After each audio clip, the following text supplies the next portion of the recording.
22 now.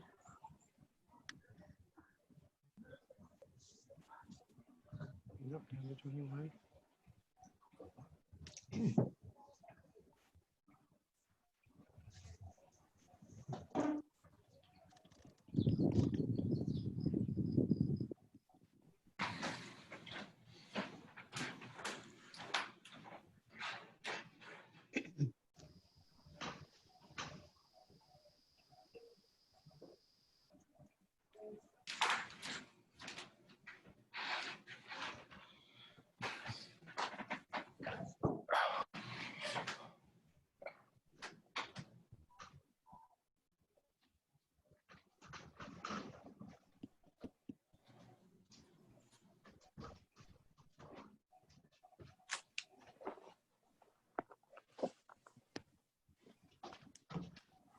Let's go, guys. Let's go.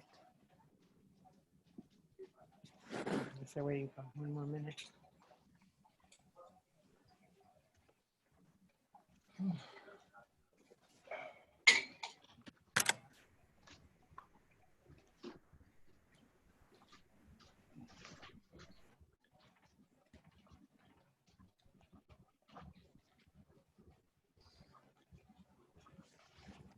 Hello, anybody listening? Yeah, we're just waiting just giving another minute. Actually, no, now it's 7:05. Maybe we'll start now if that's okay. Okay, Right. thank you. I'm Barbara Ball. I'm the director of the Windsor Public Library, and I'm really excited tonight to have you all here. And also, we are so lucky to have Gordon Clark with us here. Gordon Clark is an experienced organic gardener. He's a UVM Extension Master Gardener, and he's also the coordinator of the Vermont Victory Gardens. So Gordon, thank you so much for being here. My pleasure. Was that my signal to start, Barbara? If you're good with that, yep, I'll bring up your slides. I'm fine with that. Just a couple of pictures to, well, first of all, I'll say thank you to everyone. It's really great to be on. I'm delighted that so many of you are joining and that there's so much interest in food gardening around the Windsor Library.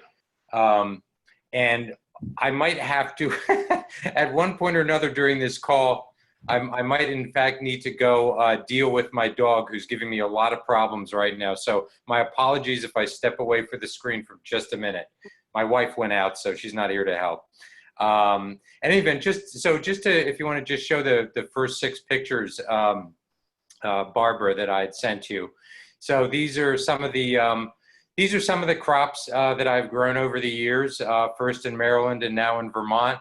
A couple of things you can get from this is, like, number 1, I clearly overplant. Number 2, arrangement means a lot for a good photo. But I'd like to think the most important thing is that if I can do this, you can do this, anyone can do this. Gardening, you know, there are definitely a few rules, but as one gardener said, successful food gardening is a combination of love and bullheadedness. So I think if you have enough love and if you're persistent enough, you will get results just like these. And I have to let my dog, and I'm coming right back.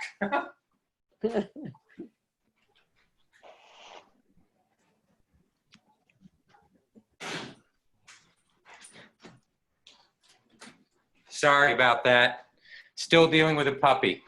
So you can leave that, you can take that slide off now, Barbara. And that one too. That wasn't supposed to be in there, but that's fine. That's no, go through that. There we go, stop there. So, so let me just say that a couple things. Welcome again to all the Windsor Library fans who are here and all the gardeners. I also want to welcome, I believe some Extension Master Gardeners are on the call as well, and I want to welcome them here. Hopefully they won't catch me saying too many stupid things during the course of this presentation. So the presentation I'm going to give is typically, it's just sort of an overview of organic food gardening. This is typically a presentation that takes an hour. which I realize is all the time we have here, and I want to leave time for questions. I also ask for questions in advance, which I like to do because I like to know what's on your mind. And based from the questions I got to say, you folks have an awful lot on your mind because you sent me a whole bunch of questions, so which is great. But what that does mean is that I'm going to sort of skip through parts of this presentation that I otherwise might spend more time on, simply because I really want to get to your questions. And I'm going to be skipping back between a couple of sets of notes here as I try to match the questions to the presentation. But in any event, so just to start off with the overarching principles of food gardening, which I teach, one is that it's organic, no synthetic chemicals. Number two, that it's as sustainable as possible. And I say that with acknowledging that sustainability is usually as much an aspirational goal as it is a real goal, but you can always move in that direction. So as sustainable as possible. I teach gardening which is intensive. And what I mean by that is, there are other ways to garden. There's, edible landscaping. There are people who do therapeutic gardening. They're all great. What I teach is how to grow the greatest amount of food possible. So intensive gardening. And then lastly, gardening is about increasing biodiversity, both above and below the ground. And I'll refer to that several times through the course of this. So just to go through a few of the basics, and you can leave that slide on for the moment, Barbara. Sunlight. One of the questions I got was, what is the minimal amount of sun that I can get away with in a vegetable garden? For some reason, Barbara, I started hearing myself very loudly and 2 seconds after I talk. Can we adjust that somehow? Zoom. Just Zoom being weird? Vegetable gardening thing. Maybe I was too close to the screen. I'll try sitting further back. Okay, all right, I'll continue. So sunlight.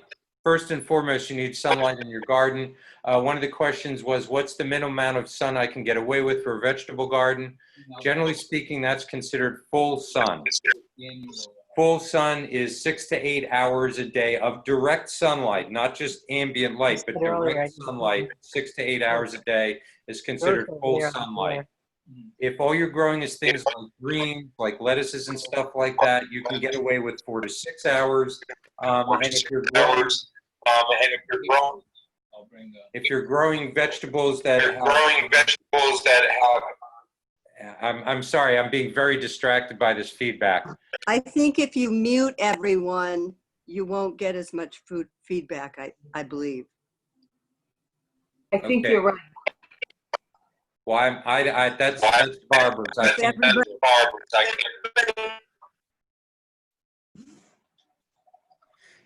So in any event, 6 to 8 hours is best. If you can get more than 6 to 8 hours, particularly for fruiting veggies, fruits meaning tomatoes, eggplants, peppers, stuff like that, cabbages, or rooting vegetables, anywhere, up to full, 10 or 12 hours a day is great. 6 to 8 hours is a minimum. And if you're setting up a new garden, one thing I always remind people is that the sun moves, but buildings do not. So that a plot that might get full sunlight in July or August might not get such full sunlight in September or April or May. So be careful on that in terms of planning. Next, I just want to quickly mention water. And that's, you need it. The one thing I would say, plants are 75 to 90% water. And the one thing that I would caution is rain barrels are tremendous, but for most people, rain barrels will not provide you enough water during the height of the summer to get keep your garden wet. A lot of rain barrels are like 50 gallons, something like that. When we're in the middle of a drought in July and August, you will go through 50 gallons of water very quickly. So always try and make sure that you have some available water source. Next, I'm going to jump on to soil. Soil. Basic fact, average topsoil is 45% mineral, 25% water, 25% air, and 5% organic matter. So it's a dynamic combinations of solid liquids and gases. The other thing that I think is really important to realize is that the soil is alive. Soil is filled with bacteria, fungi, microorganisms, microbes, as well as earthworms and numerous larger bugs. Those are all, 9 times out of 10, all of those are extremely healthy. You want as much microbial life in your soil as you can possibly put in. One of the ways I'll also mention that really good soil sequesters carbon, which is a nice thing to know in our days of climate change. So in any way possible that you can build up the microbial life, the biology of your soil is better for your garden. And the most important way you can do that is with compost. And Barbara, just so you know, and I have to, everyone, thank Barbara so much for dealing with the technology of trying to match these slides to my talk. Many of the slides we're just going to race through because I'm not actually addressing them in this call. So please bear with us. And again, thank you so much to Barbara for doing this. So the number one way to add biology to your soil is through compost. Compost is teeming with microbes. Find out who makes it locally. It's usually easy to get. Compost adds nutrients. Compost, yeah, there's not a slide that goes with this, Barbara, so you can just stay where you are. Compost adds nutrients. Compost helps to buffer the soil. And what that means is that if you have, for instance, an unusually high or low pH in your soil, adding compost will help buffer the effects of that low or high pH and appear to bring it back closer to the middle. Compost is fantastic in terms of water retention. That's another fantastic reason to add compost to your garden. Compost holds approximately 150% of its own weight in water. So if you have an issue with soil that drains too quickly, adding compost definitely helps retain the soil. Now, or retain the water, I should say. Now, I want to skip to a few questions here that people have asked, that sent in. Someone asked about clay soil. They said they have mostly clay soil on their property. How do they prepare it without putting a bunch of money into it? Which, by the way, was a very common theme. Many of the questions had an ending of without spending a lot of money. So I appreciate that. I would say if you've got heavily clay soil, which when I lived down in Maryland was what I dealt with most of the time, the best things you can add to break that up are compost, peat moss, which is very inexpensive, and sand, actually. Sand is the largest of the aggregate mineral components you can have in soil, and it helps soil drain very easily, as anyone who lives in sandy soils knows. So I would say those are the 3 things that would help you most break up clay soil. A second question that was asked about soil, someone said, I'm digging my garden at my new home. I'm finding evidence of old bonfires, ashes, nails, license plates, etc. How do you check soil quality? Is there anything she can plant if soil quality is low? Different vegetables to plant or not plant based on that. So if you are starting a new garden and you have any question about the soil quality, the number one thing you should do is get your soil tested. And that is done, the only place I know in the state of Vermont that I've found so far is the Soil Lab at UVM up here in Burlington. Fortunately, you can mail your soil to them in a little plastic bag and they can email you the results. So you don't have to drive anywhere. And after this meeting, I can send you an email that has instructions on how to take soil tests and where to send them for those who are interested. The soil test, in addition to giving you a broad range of nutrients, macro and micronutrients, you can also get a heavy metals test. And again, if you're starting a new garden, if your garden particularly is near to a building foundation, you definitely want a heavy metals test to make sure you don't have anything toxic in your soil. If you do have toxic things in your soil, I am not an expert at amending toxic soils. I've certainly read stuff to suggest that, mushrooms are fantastic at remediating toxins in soil. I've read stuff to suggest that earthworms are excellent at remediating toxins in soil. But those are just anecdotal, and I cannot suggest them as a program to remediate toxic soil. I would say if you really do have that problem, you either want to A, pick another site, or B, use raised beds on top of that area. Lay down some cardboard, some plastic and cardboard, and then build this raised bed on top of it. And you don't have to worry about the toxins underneath. I'll also say in terms of toxins in your soil, there's a certain amount of tolerance that you will have to decide for yourself, which is unusually appropriate, you know, in a time of coronavirus and a pandemic, trying to decide for ourselves what level of risk we're willing to assume.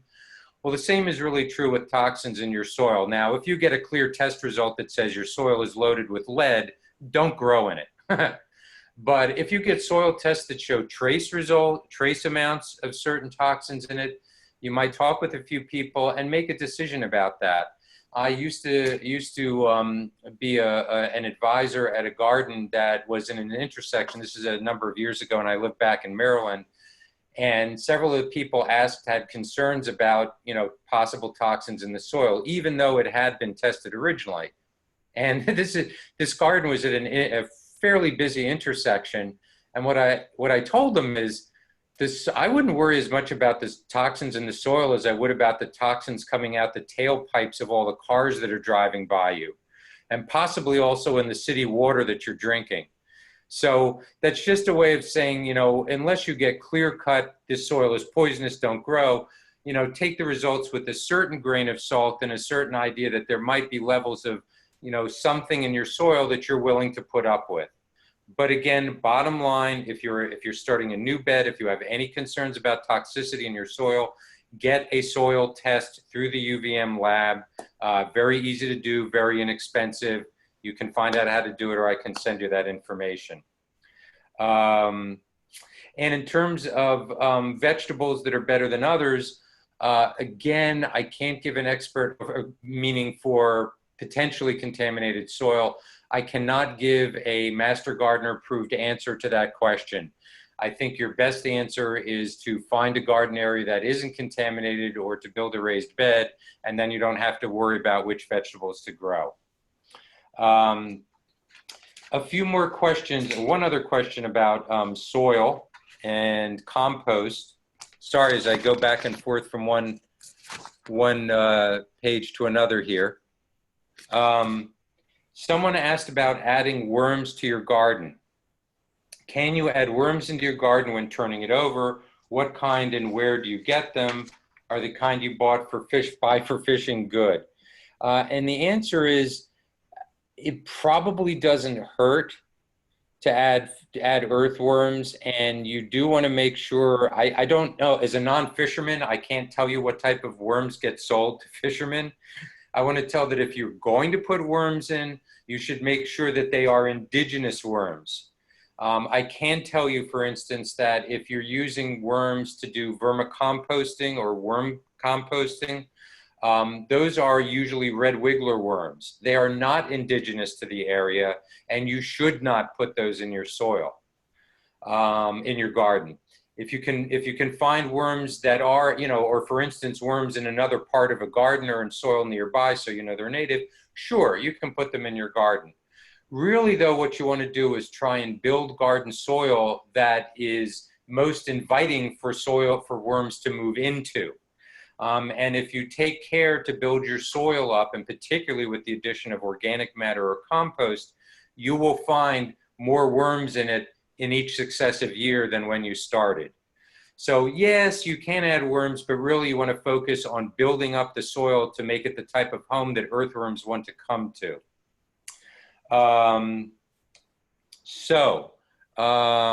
In terms of what to grow in your garden, nope, back a slide, Barbara. There you go. Thank you. Choices to grow. Number one, definitely flowers. And this is one that I usually manage to not do as much as I should because I'm so into growing as many vegetables as I can. But the reason you need flowers are for pollinators and beneficial insects, in addition, obviously, to aesthetic beauty. This is again part of trying to build the greatest amount of biodiversity in your garden. And to attract beneficial insects and pollinators that are going to pollinate some of your plants for you, you want to plant the flowers that attract them. It's very easy to find online lists of flowers that are good for pollinators or beneficial insects. I don't need to go through them here. And whether you plant them in your garden or around the garden, just so long as they're somewhere close, that's good. Beyond that, you know, what do you like to eat? Which things are easy to grow? What works well in your area? What are things that are really expensive to buy that you like? For instance, leeks, I find rather expensive. I love to grow leeks because I like to eat them, but I don't want to spend a lot of money on them. So I always end up buying a good patch or growing a good patch of leeks every year. Both cool season and warm season plants, don't forget about succession planting. And now I'll go, holding on that slide for just a second, Barbara. One of the questions I got was about succession planting. And someone asked, if you're planting a season's worth of vegetables in a raised bed, you'll have tender spring veggies, and then summer, usually the spinach and lettuce are all worn out by July. I've got to say, if your spinach and lettuce makes it to July, you're doing very well. Mine burns out by June easily, particularly with weather like we're having the past couple days. And do you recommend succession planting of pulling out dying cold weather plants and putting in heat-loving plants? And the answer is absolutely yes. Succession planting is a great way to maximize the production in your garden. Now, you know, you have to be careful how you do it. Very often what I end up doing is planting a cool season crop in the spring, letting the bed sit for a month or two during the summer, and then planting after those are gone, and then planting another cool season crop for the fall. You can, if your timing is good, you could plant, for instance, lettuce and spinach early in the season, and then by, say, the beginning of June, you might be able to pull that out and put in your tomatoes or eggplants or peppers. It's tougher here because, of course, in Vermont, the season is more compact and shorter than it is in other places. But absolutely yes to succession planting and planting warm weather plants in place of cool weather plants once it gets too hot. So in terms of how to grow, I want to say, just to mention, so that could be the next slide. There you go. Crop rotation is, well, I would say it's very good. And by the way, you can tell that this is a slideshow that I have not updated for several years because it references where I used to live, Maryland, but none of the other facts have changed. Crop rotation is great in terms of, certainly if you're on a farm, and even if you're in a garden, because it helps, you know, pathogens that affect one family of plants. If you keep planting the same plant in the same place, those pathogens tend to build up in that area. Bugs that will attack that plant can overwinter in that area. So rotating your plants as much as possible in a garden is good. It's not an absolute prevention of disease. I mean, I've been told that waterborne pathogens can travel up to 100 yards underground. So, you know, if you've got a disease in one raised bed, it's not necessarily going to stay out of another raised bed 10 feet away, but it helps. So rotate your crops, know when to start your plants. Forget about the Maryland planting calendar, but there are guides you can get for Vermont. Are there any more bullet points in this one, Barbara? No, okay, forget what you're looking at on the screen. That's a Maryland planting calendar. Two things that I want to talk about in terms of how you grow that are great. One of them is vertical growing. If you haven't done vertical growing, I totally recommend it. You save a lot of space. You have to deal with less disease because your plants are not in contact with the ground, which is a vector for a lot of soil-borne pathogens. And there are a lot of plants that love it. Beans, obviously, peas, lots of melons, winter squashes, things like that are all excellent examples of plants that love vertical growing. And someone did ask a question about vertical growing. This person said, can you recommend an easy and virtually free Okay, there we go. Here we go again. Virtually cost-free, do-it-yourself way to build a cucumber trellis for a raised bed. If you want to go cost-free, I would say that the easiest way to build a trellis is out of any old crap that you have in your garage or around your yard. You know, metal poles, screening, string, you know, anything that will actually bear the weight of what it is that you're trying to put up. And if you're not worried about aesthetics, it's all fine. If you want to be a little more rigorous about it, rather than looking and save money, rather than looking at the trellising options in the garden shop, I would look at construction material. In particular, things like remesh are extremely good. The remesh, also things that are used for cattle. You can get cattle fencing. That's an appropriate size. You can get remesh in any Lowe's or Home Depot. That's an appropriate size. You can buy remesh in 4-foot by 7-foot sheets. You just set them up with a couple of, posts, and they provide an extraordinarily strong piece of trellising for your garden. So that's the quick answer to that one. I would totally recommend looking at the construction site of your home, Lowe's or Home Depot, for easy cost or relatively low-cost alternatives for trellising. The other thing I want to talk about is mulching. Oh, perfect. Mulching is key. As some farmers say, you never leave your soil naked. Mulching moderates soil temperature, it prevents water evaporation, it aids in weed suppression, and it's particularly helpful in preventing the incidence of soil-borne disease. As one example, tomatoes get a lot of diseases like early blight and fusarium wilt, which are actually soil-borne diseases. And the way they're transferred to the plant is during heavy rains when water splashes up and a soil that contains these pathogens. So mulch is really, really good. There are a lot of things you can use as mulch. Leaves, if you have any left over at this point, dried leaves. I think straw is probably the single most effective mulch you can use. So I recommend that highly. Next, I want to go on, we'll leave the rest of the garden maintenance there for a second. Although actually fertilizer, I want to talk about fertilizer because a couple people asked questions on that. Someone asked, I'm particularly interested in how to feed my plants during the growing season. Can I use seaweed drink, manure tea, on what schedule? So the first thing I'd say about fertilizing your garden during the season is that your goal is really to fertilize the soil, not the plants. You want the plants to get their nutrients from the soil, not for you to have to add it every month. Now that's a longer term process, and it has to do with building up the soil with organic matter like I was talking about before. I also, if you're going to add nutrients to the soil, rather than adding them on a regular basis throughout the season, it's good to start off with some so that, for instance, if you have a concern that your soil is nitrogen deficient, and you should be sure before you add nitrogen, since it's possible to overdo it with nitrogen, but adding some blood meal to your garden before you plant anything is a great way to boost nitrogen levels in the soil.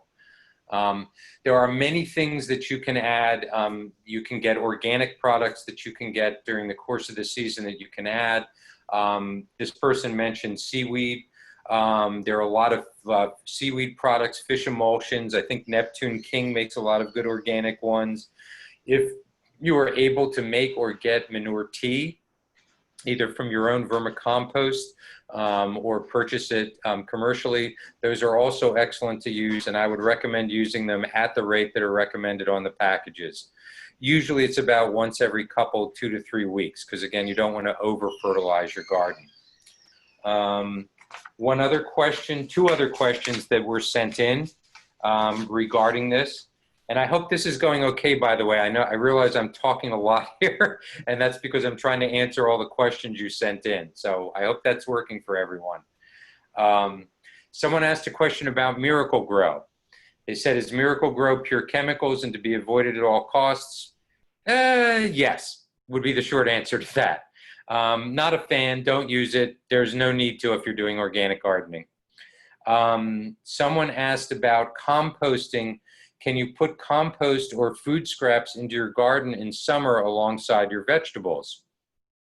The answer is pretty much yes. And what I would advise anyone who's interested in doing this, look up trench composting online. You can very easily dig a hole or a trench in your garden 12 inches down and bury food scraps into it, cover it up, and you don't have to do another thing about it. And within a month or two, it's all blended into the soil and it's all decomposed. The only drawback to that, I would say, and there are a lot of benefits to it, it's very easy to do, you don't have to worry about animals. The only drawback is you can't really do that right next to a row of plants because you don't want your plants sending roots into decomposing food scraps. So generally, it's recommended that you find a separate part of your garden where you can do that, and then after a month or two, then you can put plants in there when the food scraps have decomposed. So trench composting is definitely a way to go, so that's an excellent question, thank you. There was also a question about worm castings. Worm castings, of course, is worm manure. That's what you get from what's called vermicomposting or vermiculture. I love to do it. I have a vermiculture bin in my basement. Are worm castings so much better than composting alone and getting microorganisms into the soil? Yes. Is it worth the extra expense? That depends on how much it costs you. To be honest, I started my vermicompost with worms that were donated from a friend who was breaking up her vermicompost because she had too many worms, because they reproduce if you keep feeding them. And that's the way a lot of people start their vermicompost. So you know, if you buy the worms outright, I think it might cost you something like $30 for the amount of worms you want to start with. But the great thing about it is, as long as you keep feeding them, those worms will last you the rest of your life. I've had the same worms I started with 7 years ago. I mean, in their successive generations. So worm composting is great. Worm castings contain huge amounts of nitrogen and microbiology that you definitely want to add to your garden if you can do that. Let's go on to the slide on IPM, if you could, Barbara. I think you're going to, oh, we're next one. Perfect. So this is about pest management. And IPM is called Integrated Pest Management. As this says, it's an intelligent person's method. I might almost also say it's a common sense method. So just to go through these points quickly. Number one, know your environment and learn to tolerate some damage. Plants will tolerate 20 to 25% leaf damage without impacting the plant's overall health. So don't freak out if you see a little bit of leaf damage on your plant. Second, prevent plant problems by planting, putting the right plant in the right place, the right time. Don't put a intense heat and light-loving plant like a tomato in a shady area. Don't put a plant that likes coolness like a lettuce in the middle of a plot where it's going to get baked by 14 hours of sunlight a day. One of the key tips I would give is spacing your plants adequately. An awful lot of problems come from plants that are being crushed too close together. So once you've done that and planted the correct way, monitor your plants regularly. And this is perhaps the single most important thing you can do. There's a saying that the best fertilizer is the farmer's footsteps. I would say the best insecticide and herbicide is also the farmer's or the gardener's footsteps, because catching problems early is the way to save yourself a lot of trouble. So monitor your plants regularly. Get out there. If you can't do it every day, every 2 or 3 days, look at them in the morning as early as you can get out. That's when you're going to see most of the insects that you have to worry about. Diagnose accurately. Over half of all plant problems are the result of are not the result of pests, but they're the results of cultural and environmental factors, like I mentioned, planting too close together. And if you could, for a moment, go to the next slide, Barbara. So here's an example of knowing the difference between good bugs and bad bugs. The first time I saw a ladybug larva on a plant, I thought, oh my God, that's got to be bad. Look at that thing. It looks like a prehistoric crocodile. And for whatever reason, something about the way it moves in a very cute way. Ladybug larvae sort of wiggle their butt as they walk along. And something told me, I better make sure first before I kill all these. So I looked it up, and lo and behold, it's a larva of one of the most important bugs that you want to have in your garden. So you never want to kill a ladybug larva. Contrary-wise, if you can go to the next slide, cucumber beetles are some of the most attractive and eye-catching bugs you can have in the garden. And they are evil, evil, evil. They will destroy your cucurbits. Fortunately, they're not too fast, so they're easy to catch and squish by hand. The lesson of all this is before you go squishing bugs left and right, look them up, know which are the good ones and which are the bad ones. There's an excellent book called Good Bug, Bad Bug, I think is the name of it, but you can find the information. Just look it up to make sure you know what you're killing. And now, Barbara, if you can go back 2 slides to the IPM slide.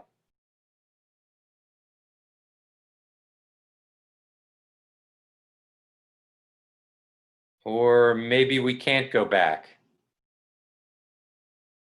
All right, don't worry about it. So what I was going to say is that once you've determined, monitor regularly, once you, oh, there we go, thank you. If you see a problem, take whatever action is necessary. Physical action, and the idea is that you're taking the simplest, least injurious or toxic action first. So any insecticide, even an organic one, is the absolute last resort. I personally will end up using something like usually a spinosad probably once or twice a year when something gets out of hand. But using an organic insecticide is still a toxin. It is your last resort. You know, use physical methods first. If you've got 9 pepper plants and one of them has some sort of disease, you can spend a lot of time and effort and possibly money trying to figure it out, or you can pull out the one bad pepper plant and let the rest of the ones thrive. Make sure that you space the plants properly. Use, although it doesn't, barriers, okay. One of the most important ways that you can keep pests out of your garden is with physical barriers. I'm a big fan of floating row cover. It keeps out a lot of pests, things like squash bugs, things like cabbage lopers, things like flea beetles on your eggplants. A little bit of floating row cover in the beginning of the season will keep out a lot of pests. I do want to make a note though, that if you're using floating row cover, you still need to check. Don't put floating row cover on and think everything's groovy for 3 weeks and then come back. Some of those insects will still get underneath. So it's way better to check once a week and find the 1 or 2 stray cabbage lopers on your broccoli plants that you can dispose of, as opposed to not checking for 3 weeks and find out that a couple have gotten in, reproduced, and your plants are covered with them. So use floating row cover, but still check. And then, you know, again, if you're having a real big problem, one example that I'd give, I have often, because of the leeks that I grow, I've had a problem with thrips. And often I don't catch the thrip problem until it's too late, and that's when I use the spinosad. So use the least toxic pesticides you can as an absolute last resort. Use hand picking whenever you can. I want to say to people who are squeamish about squishing bugs, I used to feel that way too, but think about the fact that if the situation were reversed, the bug would squish you in an instant without a second thought. If you're still not comfortable with it, a little jar of soapy water is good to put bugs in it. They drown and they die. When you get onto bigger pests, for instance, deer, you know, I've heard people use all sorts of methods. I've heard about hanging bags of dried coyote urine around your garden, and that has some effect. Sometimes these things work, sometimes they don't. The one thing that works for sure is a 7-foot fence around your garden to keep deer out. So those are some of the best ways. I did get a question on squash beetles, squash bugs. Same sort of answers. First, in terms of using floating row cover over your plants until they blossom. Obviously, once the flowers come out, you want them to be pollinated, so you have to take the row cover off. But putting row cover on in the beginning of the season will definitely help keep some of the squash bugs off. There are also solutions if you've got an infestation. Diatomaceous earth is very effective with squash bugs. It's basically, it dehydrates them. It sucks the water out of their exoskeleton and they die from dehydration. Another thing you can do with squash bugs, put a couple of old boards around the base of your plants overnight. When you come out in the morning and turn them over, you will find all the squash bugs have congregated underneath the boards. So it's very easy to dispose of them. And one other thing that I'd say about monitoring, particularly for things like squash bugs or things that are laying eggs on your plants, is check the underside of your leaves for eggs. It's not as hard as you think. You're really worried mostly about the lower leaves, the leaves that are around the crown of the plant. You don't have to check every single leaf, and you're spot checking. But during the season, you will find an amazing number of those plants. You will find clusters of eggs on the underside of your plants. Way, way, way easier to get rid of a cluster of eggs than to wait until they hatch and then try and get rid of the bugs themselves. So that's an important part of monitoring for pests, is to check the underside of the leaves for eggs.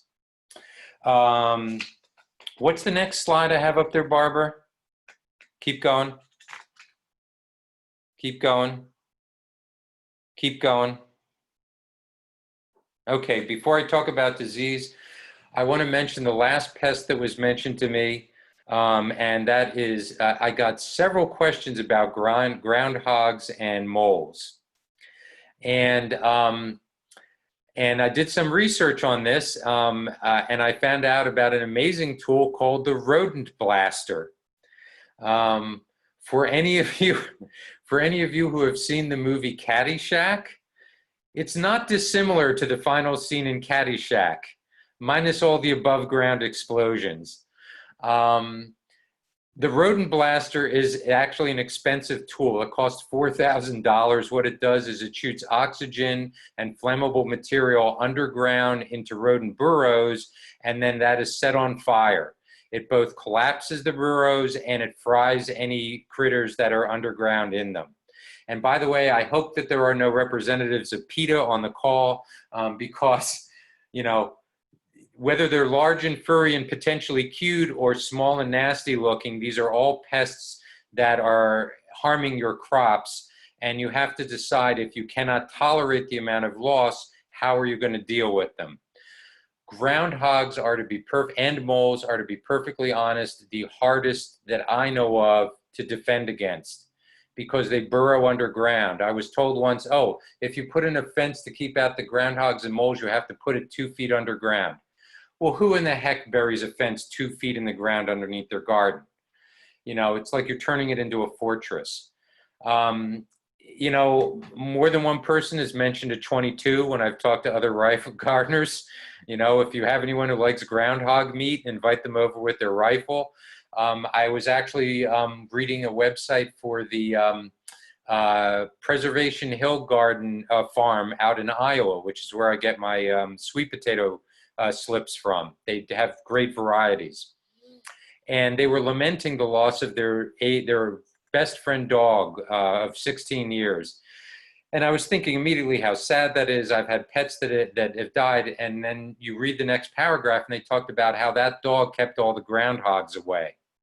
And now, since their dog is missing and they haven't trained a new one yet, they're having groundhog infestations.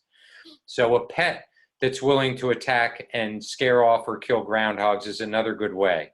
I'm sorry there is no other easy answer. You know, if they become a serious problem, perhaps your community can invest and either pay one hunter with a 22 or buy a rodent blaster that you can pass around among many different properties to spread around the cost. But that's a tough one. I do have some moles in my own backyard. Thank God, knock on wood, they have not found the gardens yet, but that's a tough problem. What's disease?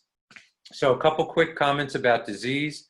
And I am, by the way, I'm noting the time. Again, this is just a lot of information. You folks asked a lot of questions.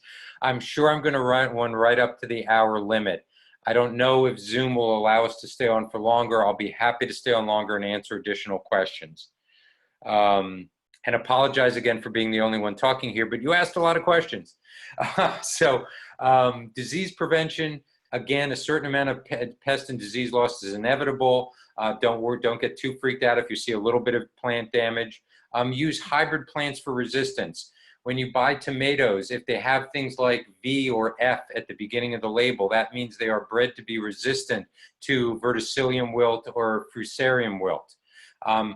Be aware, resistance is not the same thing as immunity.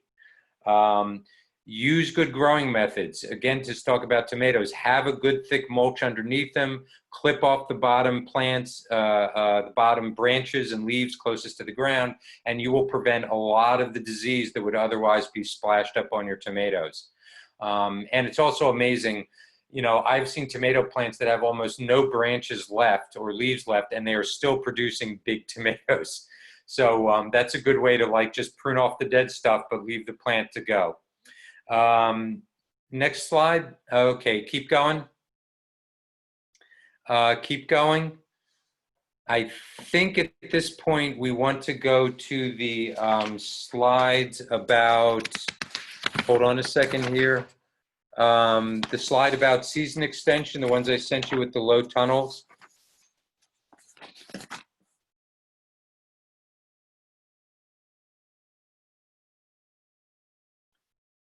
I'm glad everyone's still with me. Give me a thumbs up if this is working for you so far. Okay, good. I hope I'll have a chance to get a couple questions to answer. So, okay, beautiful. So one of the things that I love to talk about is season extension. This is a typical low tunnel, 3 feet by 10 feet, made of very simple materials you can buy in a hardware store or a Home Depot or Lowe's. It's some PVC conduit, half-inch conduit. You can also use metal, sheets of plastic, and then rocks to hold it down with. There are instructions online at the UVM Extension Master Gardener site. I'm also going to be turning into a slideshow, hopefully sometime this summer. But having one of these, you can extend your greens well into the winter, into December, even into January. If you've got one of these, it retains a lot of heat. I won't go into the details of how to operate it. If you're interested, I would say, again, read the stuff online that I've or other people have put up there. And particularly, these low tunnels are not only great for extending your season into the winter at the end of the season, they're great for beginning your season 3 or 4 weeks early. This enables you to put out go back one slide. Having one of these in your garden early allows you to put out plants 3 or 4 weeks earlier than you might otherwise, because it will protect them against any freezes that you get. So I really recommend using low tunnels both to start your season early and to carry it on late. Another thing you can do, next slide please. This is a high tunnel. This is a homemade high tunnel with half-inch metal conduit. It's in my backyard. I didn't actually make it, a neighbor made it, and I got it from him. It's relatively easy to make and really easy to use. If you go to the next slide, this is the key to a high tunnel. These metal tracks and the thing I'm holding called wiggle wire, which is what holds the big plastic sheets in place. Now, these are plastic sheets, by the way, that you need to buy online from farm supply companies. It's very easy to do. I've done it. They don't have this size sheets of plastic at your Lowe's or Home Depot. But in any event, these are great, and particularly if you have a combination of a low tunnel inside a high tunnel, you can maintain vegetables throughout the winter. Now, bear in mind, you will not be growing new vegetables in the middle of the winter because there isn't enough light, but you can maintain the vegetables that you've already grown, the greens primarily that you've already grown. You can keep them, it's like having an outdoor refrigerator, basically. In-ground refrigerator, you can keep them alive well into the winter if you have this type of setup. So the other thing that I want to talk about, and if you can do the next slide, and that's the one that I just sent you today, Barbara, beautiful, thank you. So one more topic that I want to, next to last topic I want to mention is climate change. We are getting hotter summers here.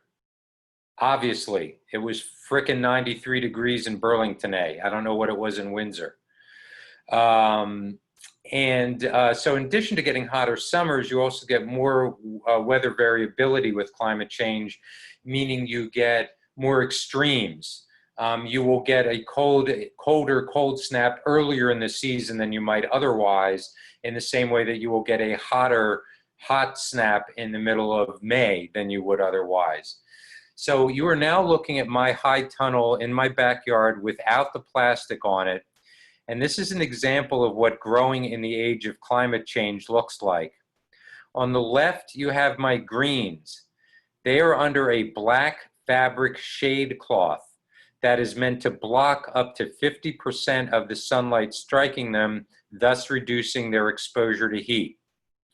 On the right-hand side, underneath that floating row cover, you have my tomatoes and my peppers, heat-loving plants that want as much warmth as you can. This is what a garden looks like when in the course of 1 week, you go from nighttime lows in the low 40s to daytime highs in the mid 90s, and then back again to nighttime lows in the low 40s. And I'm not exaggerating, that's exactly what I've been dealing with in my garden. So this is an example with some simple adaptions. You know, you can preserve those greens for a few more weeks. You know, if I had left those greens on the left bare, they probably, half of them would have bolted or started to die with this 3 90-degree days in a row. And without the row cover that you see on the right, my tomato and pepper plants would really be struggling with the low 40s nighttime temperatures. So these are two things that you can use to help adapt to climate change extremes. And I recommend them for everyone because climate change is not going away. We're going to have to deal with this stuff. So this is one of the ways that you can keep more stuff growing for longer. And then finally, and then I'll stop and take any questions we might have. I am, as Barbara mentioned at the outset, I am the co-coordinator of a new UVM Extension Master Gardener project called Vermont Victory Gardens, which is all about helping people who need it to grow more food during this time of pandemic and economic crisis. I don't often see it during the day, and maybe you don't, but the Vermont Food Bank believes that at this time, 1 out of every 3 Vermonters is dealing with hunger issues. 1 out of every 3 Vermonters. It's a number that still blows me away every time I think about it. In any event, there are a lot of reasons for this, but there's one thing that we as food gardeners can do to address this, and that's grow more food to give to people who need it and or help people to grow that food for themselves. Pardon me. So that's what Vermont Victory Gardens is about. We have a bunch of garden trainers, expert garden trainers across the state. As a matter of fact, I think I even recognized Donna Hisson's name as one of the people on this call, one of our trainers. Hi, Donna, there you are. And there are gardens across the state that are helping, that are part of this network now. If you want, I can send out more information about it. Barbara can disseminate it to you, as well as our fundraising page. If you want to contribute any amount of money, it goes directly to helping people build gardens that produce food for those who are in need. So thank you for that non-paid promotion. It's all volunteer, but if there's any way you want to support it, that's great. So, last apology for talking so much. I hope all this information was helpful. I will stop and be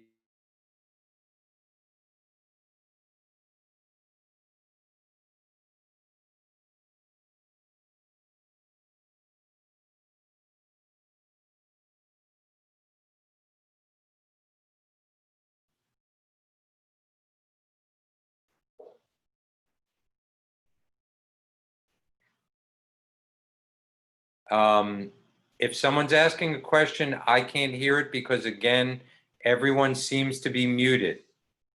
Barbara, can you unmute everyone? Let me see. I'm gonna try to unmute everybody. Sorry about that. Great. Okay.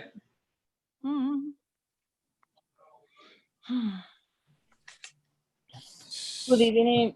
We are new in the area. I am from Colombia. My husband is from Belgium. We moved from Belgium.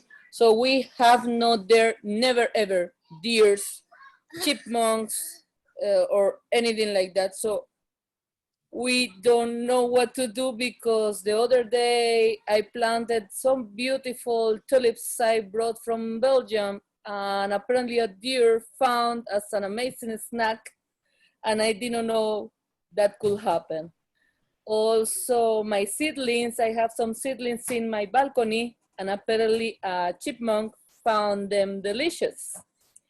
So we really are struggling a lot about these issues. And also about the fact that we love lavender, but apparently in New Hampshire, you can't have lavender. That's what I have been told. So I don't know if it's true or what to do about that. Okay, thank you. Number one, welcome to Vermont. Number two, I'm not really the flower guy. So and there were a couple of other questions that got forwarded about flowers, which you'll notice I haven't answered. That's not really an area of my expertise. And I do want to say again, for any questions that I have not answered or anything more that comes up, please use the University of Vermont's Extension Master Gardener page. You can go there, you can find lots of information, you can ask questions online, you can call up, and it's a great resource. I have not dealt with chipmunks myself personally, but I would suggest I have dealt with squirrels, and once again suggest that physical barriers are the best way to deal with animal predators. I know people who grew tomatoes that were being ravaged by squirrels. It helped to a great amount to put a netting over them. It didn't absolutely stop the most industrious squirrels, but it discouraged them enough that they went somewhere else to look for their food. So I don't know what you're setting on your deck or your porch looks like, but I would suggest wherever you're having this problem, a physical barrier, however you can do it, between the plants and your chipmunks or other predators is usually going to be your best bet. So good luck with that. Any other questions? And I think I've unmuted everyone, but if anyone, please feel free to mute yourself so that there's less background noise. Any other questions from anyone? I was just going to say that my mother-in-law used to bury hair, because she cut her own hair and her husband's hair with her tulips. And it was the one way that she prevented moles and voles and chipmunks from eating her tulip bulbs. So anyway, that might be a trick she should try for her beautiful Belgian plants. Excellent. I want to say, number one, I love that. Number two, I'm not allowed to say that. You know, there's this thing about how master gardeners that we can only suggest approved master gardener remedies. I think the reality is that we would all admit is that there are in fact a lot of remedies out there that could well work, but no one's really tested them to, you know, make them approved. So, boy, if anyone else has any remedies for our friends from Belgium and chipmunks, like the one about the hair, totally let her know. And woman from Belgium, I would absolutely, well, unofficially, I would absolutely recommend trying planting your hair around the tulips and see how that works. We're all cutting our own hair these days anyway. Do you have any suggestions? I know that basil is great as a companion plant with tomatoes and other things to keep bugs away and just to enhance their growth. Are there any other companion planting ideas that we should know about? Yeah, I would recommend a resource. Again, this is another thing I would look online. It's not my area of expertise. I mean, I've done the typical things like you mentioned yourself, planting basil next to tomato. Everyone knows that. There is a, you know, an extensive school on companion planting. I think one of the best books I ever read, I think it was called Peas Love Carrots. So there's definitely material online that you can look that will make that suggestion. Since I generally am more intensive in my gardening, I'm not growing like one thing right next to another. I'm growing a plot of one thing and somewhere else a plot of something else, so I don't have to deal with those companion issues. But it is an excellent subject. I'm glad you brought it up. I would recommend people look online for information about companion planting.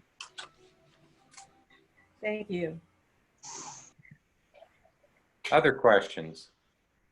I have a question on rain barrels. I have a shingle roof, and I'm wondering, is that a problem having a rain barrel, the rain come off and go into the barrel when it's from a cedar shingle? Would that add anything negative to the rain or to the Cedar shingle, I would imagine less than you know, than a like tar shingle or whatever else they're made of. I forget, asphalt shingle. Generally speaking, if your roof is, you know, more than a year or two old, anything that's going to wash off of it that would be a real problem for your garden has already washed off. Okay. You know, particularly a cedar shingle, I don't think it's going to keep leaching anything year after year. So if you've got an older roof, I wouldn't worry about it at all. Okay. Thank you. Mm-hmm. Oh, I see there are comments being made in the chat column. Yes, Donna agreed. Carrots love tomatoes. I got it wrong. Thank you, Donna. Carrots Love Tomatoes is the book on companion planting. Marigolds, thank you. Someone mentioned marigolds. Marigolds are an excellent all-purpose pest deterrent and beneficial insect attracting flower. I forgot that I usually plant marigolds around my tomatoes as well. Nasturtiums, someone said nasturtiums combat potato beetles. I'm reading zinnia combating cabbage moths. And here Colette says to everyone, hot chili pepper powder mixed with a bit of dish soap and water, spray on or around plants can also help with rodents. So there's another good suggestion I'd try. And for our friend from Belgium, it says here that Munstead lavender grows in our zone. So there's a form of lavender you can use. Any other questions people have?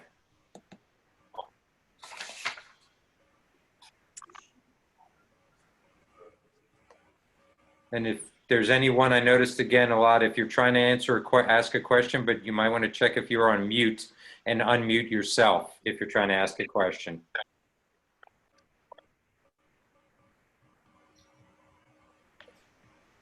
Well, maybe we should call this brave experiment with Zoom conferencing to a close. Gordon, this was so wonderful. Thank you so much. This was such a great talk. Thank you. And You're thank you very everyone welcome. for coming. Thank you. My pleasure. Appreciated it. And thanks again, everyone.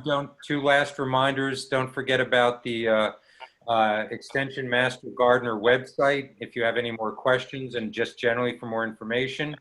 And if you're interested in Vermont Victory Gardens, please let me know through Barbara and we'll send you more information on that. In the meantime, good luck. You know, may your tomatoes grow ripe, may your carrots be straight and deep, and may wonderful things happen in your garden this year. Thanks everyone for being on and good luck. Thank you. Thank you. Thank you so much. Good night.